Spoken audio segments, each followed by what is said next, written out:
তোমরা এসে brush fire করে, ইট ইজ নট বাংলাদেশ। আওয়ামী লীগের রাজনীতি কিন্তু থেকে যাবে। অবাক হবেন, আজকে আমাকে বলছে, কে বলছে আমি বলবো না, কারণ আমি প্রতিদিন হাঁটতে যেতাম, এখন আর হাঁটতে যাই না। হাসিনার সময় মনে হতো না, শেখ হাসিনার সময় আমি হাঁটতে গেলে আমার কোনো অসুবিধা, পার্কে সকালবেলা, কিন্তু আমি এখন 2 মাস যাবত পার্কে হাঁটতে যাই না। কেন যাই না এটা বলবো না। সেই পার্কের একজন মেয়ে আমাকে বলছে, মেয়ে না, সে আমার বোনের মতো, সে আমাকে বলছে যে আমরা 2জন মেয়ে আমরা আলাপ করতেছিলাম, হাঁটতেছিলাম, তখন বুরকা গায়ে দিয়ে আরো 2জন আসলো, আর 2জন ছেলে এসে বললো যে এখানে হাঁটতে হইলে কিন্তু কালকের থেকে হিজাব করে আসবে। এই যে শুরু হয়েছে যে ফুটবল খেলতে দিবে না, নাটক করতে দিবে না, গান গাইতে দিবে না, লালন অনুষ্ঠান করতে দিবে না, এই যে শুরু হয়েছে, এই যে বিশ্বাসঘাতকতা ইউনূস সরকার করতেছে মেয়েদের সাথে, তার উত্তর কি বাংলাদেশের নারীরা দিবে না, আমাদের মায়েরা বোনেরা দিবে না? আমি তো মা বোনদের মধ্যে কোনো ডিফারেন্স করি না। আমার যে মা নেকাব পরে, হেজাব পরে, সেও আমার মা, সে আমার বোন, সে আমার মেয়ে। আবার যে চুল খুলে সুন্দর করে আশ্রয়ে গিয়ে ফুটবল খেলে, সেও আমার মা এবং বোন। আবার যে বিশ্ববিদ্যালয়ে পরে বোরকা পরে, সেও আমার বোন মা।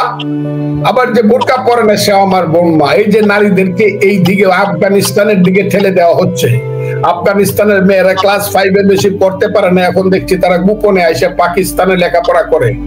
এই দেশটা কি এই মধ্যযুগের দিকে নিয়ে যাওয়ার জন্য 5ই আগস্ট হয়েছিল কিনা আমি আন্দোলনকারী সন্তানদেরকে জিজ্ঞাসা করতে চাই। তোমরা এই দেশটাকে কোথায় নিতে চাও, এটা দয়া করে বলো তোমরা, না হলে আমাদেরকে মেরে ফেলো।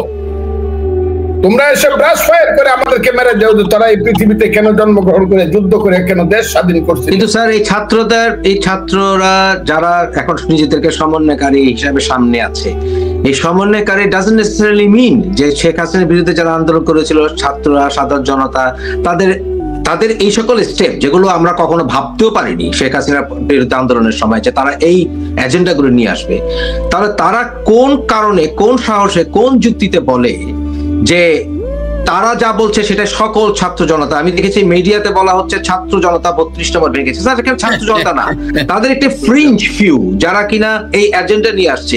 এর জন্য তো এটা তার মনে করার কোনো যুক্তি নেই যে বাংলাদেশের সকল ছাত্র সমাজ তাদেরকে সমর্থন করছে। এটা তো স্যার একটা অন্যায় বিষয়। এখন যখন তারা এই হুমকি দিচ্ছে এবং তাদেরকে উস্কে দিচ্ছে, আমরা এখন বুঝতে পারি যে নির্দিষ্ট গোষ্ঠী কারা, এবং কয়েকজন তারা দেশের বাইরে থেকে উস্কে দেয়। এমনকি আপনার মতো একজন স্বনামধন্য, ইভেন আমার কাছে অনেক শ্রদ্ধেয় একজন ব্যক্তিত্ব, আপনাকে পর্যন্ত দেশের বাইরে থেকে স্যার হুমকি দেওয়া হয়। তাহলে এই নেতৃত্বে এদের দ্বারা নির্বাচিত হয়েছেন ডক্টর ইউনূস, উনি নিজে বলেছেন।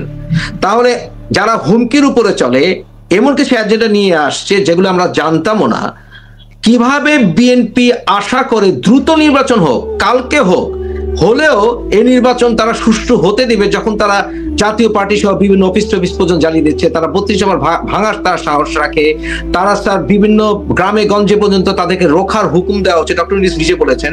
এবং আমার কথা হচ্ছে, আপনি কিভাবে আশা করেন যে বিএনপি সুষ্ঠু নির্বাচন আশা করবে এই উপদেষ্টা মণ্ডলীর অধীনে? আপনার কি মতামত স্যার? আমি আপনাকে অনুরোধ করবো, আপনি অনেক দূরে আছেন, আপনি বিএনপির সাংঘাতিক সমর্থন, আপনি বলছেন আমাদের ভারপ্রাপ্ত চেয়ারম্যানের আপনি ক্লাস ফ্রেন্ড।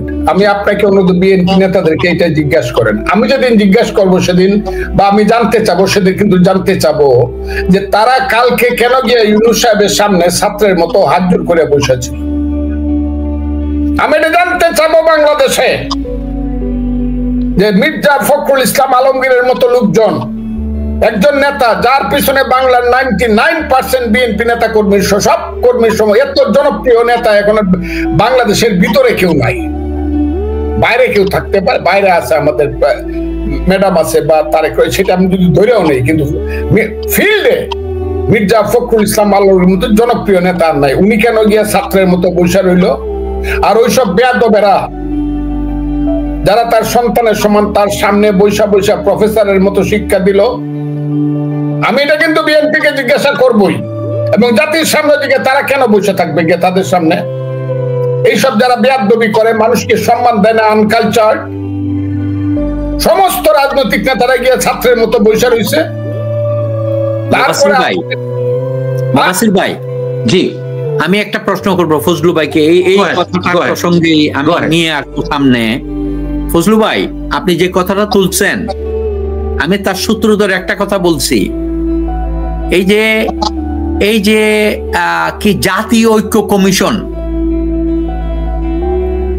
বা এই যে রিসেন্টলি আপনি যার কথা বলতেছেন, গত 2-1 দিনের মধ্যে মিটিং হলো, বিএনপিও পার্টিসিপেট করেছে, যে 33-35% আওয়ামী লীগকে বাদ দিয়ে অ্যাডাল্ট ভোটার্স পপুলেশন বাদ দিলাম, অ্যাডাল্ট ভোটার্স জাতীয় ঐক্য কমিশনে, জাতীয় কি এটা ঐক্য হচ্ছে না অনৈক্য হচ্ছে?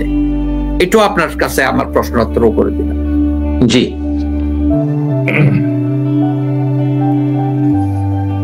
আমি যে কথাটা বলছিলাম সেটা আগে বলি।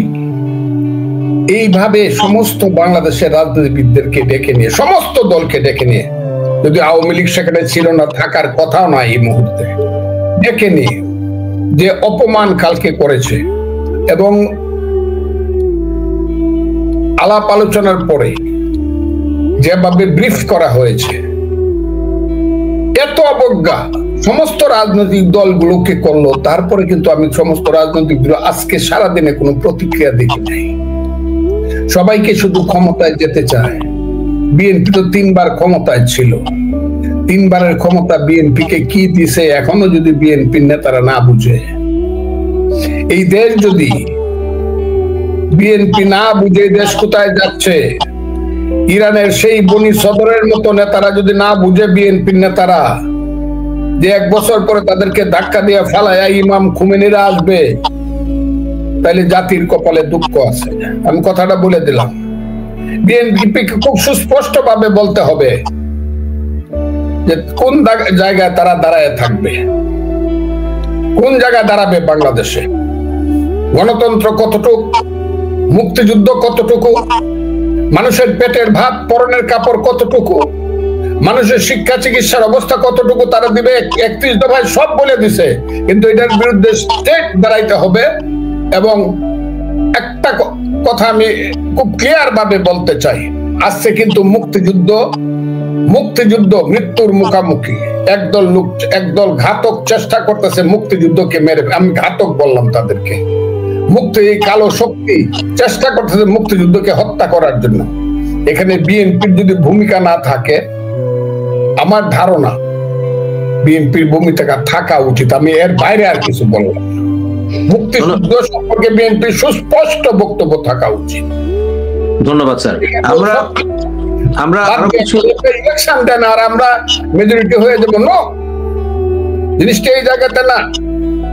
একটা রাষ্ট্র নির্ভর করে তার ফিলোসফি কি, তার ইডিওলজি কি, তার স্ট্যান্ড পয়েন্ট কি, তার পিলার কি, তার মূলনীতি কি, সবকিছুর উপর একটা রাষ্ট্র নির্ভর করে। খালি আমি ক্ষমতায় গেলাম কি গেলাম না সেটা পরের ব্যাপার, কিন্তু নির্দিষ্টভাবে মুক্তিযুদ্ধ যে বাংলাদেশের মা, মুক্তিযুদ্ধের পেট ছিঁড়ে যে বাংলাদেশের সৃষ্টি হয়েছে, এই জায়গাটা কেউ না কেউ এটাকে প্রতিষ্ঠিত বা এটাকে প্রকাশ করতে, এটার পক্ষে দাঁড়াইতে হবে। আর মুক্তিযুদ্ধ যদি বাদ দিয়ে দেন, it is not Bangladesh, it is not Bangladesh.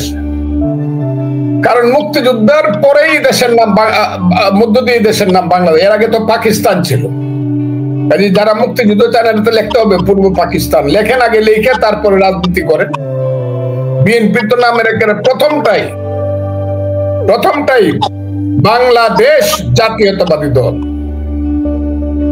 কাজে আমি আজকে বলি, আপনারা যে প্রশ্নটা তুলতেছেন এইগুলা খুব কঠিন প্রশ্ন, কিন্তু বিএনপির কাছ থেকে কিন্তু বাংলাদেশের মানুষ অনেক কিছু আশা করে,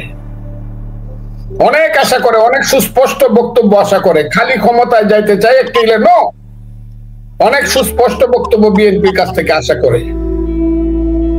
আমার দল সেটা দিচ্ছে। আমাদের নেতা তারেক রহমান সাহেব, ভারপ্রাপ্ত চেয়ারম্যান, তিনি অনেক ম্যাচিউর বক্তব্য এখন রাখছেন, কিন্তু দেশের ভিতরে যা হচ্ছে সেটা আমার কাছে খুব সুস্পষ্ট ভাবে মনে হচ্ছে না যে একটা রাষ্ট্র যন্ত্রকে দায়িত্ব নেওয়ার মতো করে যে প্রিপারেশন, এই প্রিপারেশনটা তারা সঠিকভাবে নিচ্ছে। আর যে কথাটা জমির চৌধুরী বললো, আওয়ামী লীগের ব্যাপারে আওয়ামী লীগ আসবে কি আসবে না, থাকবে কি থাকবে না, এই কথাটা আমার মুখ দিয়ে না বলা নেই ভালো। কারণ আমি এই কথা কইতে কইতে আমাকে সবাই বলে তো বিএনপি করে না, সে আওয়ামী লীগের দালালি, আমাকে দিয়ে বলেন না। আমি মনে করি আওয়ামী লীগ হোক বিএনপি হোক, আওয়ামী লীগ কি এখন বললেও আওয়ামী লীগ যদি বলে ইউনূস সাহেব ডাকে তাও আসতে পারবে না। যদি আওয়ামী লীগ ইউনূস সাহেব সরকারের, আমি মনে করি না যে ইউনূস সাহেবের সরকার যেভাবে তাদের নিরপেক্ষতা হারিয়েছে, সেই ইউনূস সাহেবের সরকারের অধীনে কোনো নির্বাচন সঠিক হবে এটা আমি মনে করি না। তারপরে আমি মনে করি যদি ইলেকশন হয় ইউনূস সাহেবের অধীনে বা নির্বাচন কমিশনের অধীনে, নির্বাচন কমিশনে আমি কিছু বলছি না, তাদের কোনো ত্রুটি আমি এখন পর্যন্ত পাইনি। যদি ইউনূস সাহেবের অধীনে কোনো ইলেকশন হয়, ফ্রি ফেয়ার ইলেকশন হইলে আওয়ামী লীগকে ডাকলেও আওয়ামী লীগ কতটুকু দ্রুত আসতে পারবে, যে কতটুকু তারা, তবে আমি সবসময় বলি মিস্টার জমির চৌধুরী, আওয়ামী লীগের রাজনীতি কিন্তু থেকে যাবে। কারণ এই দেশে আমরা যত কথাই বলি বাঙালির সংখ্যা কিন্তু 99%। বাঙালি জাতিসত্তার সংখ্যাটা হলো 99%। আমরা বাংলাদেশি করছি আমরা রাষ্ট্রীয় জাতিসত্তার অন্যদেরকে আমরা অ্যাকোমোডেট করার জন্য, কিন্তু বাঙালি জাতিসত্তার লোক 99%। যতদিন বাঙালি থাকবে আওয়ামী লীগের রাজনীতিটা থেকে যাবে।